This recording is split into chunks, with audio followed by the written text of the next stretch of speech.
250 টাকা কিনেছেন কত করে? 160 টাকা বিক্রি করলে প্রতিটা 90 টাকা লাভ। আচ্ছা 250 টাকা কিনেছেন কোথা থেকে?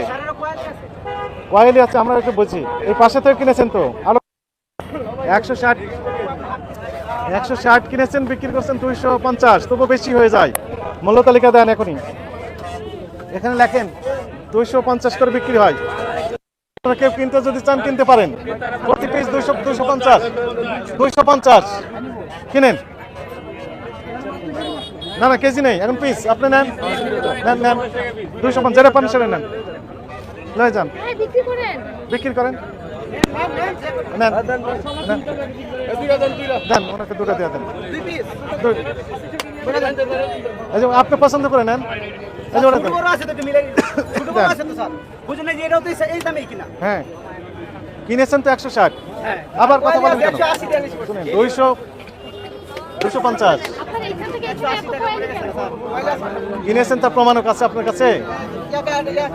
কোথায় কাগজ আছে? আনতেছি এখন, আরো কম দামে কিনেছেন আপনি। কাগজ নেই, তার মানে হচ্ছে আরো কম দামে ক্রয় করা। 250 নেবেন, 500 টাকা ফিরে দিবেন।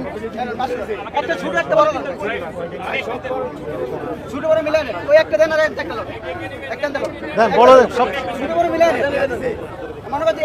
ওটা ওঠান ওঠান, বলেতে উঠান, ওটা একটা দেন, ওটা দেন।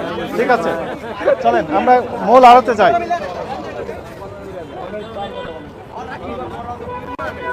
তাহলে তরমুজের দাম এত বেশি হয়েছে, এই তরমুজের কথা বলতে চাই, উনি বলতে কেজিতে কিনছে। কোনে কে কিনেছে? না না প্রমাণ তো নাই, তার গ্যাস কম নাই। উনি বলতে চাই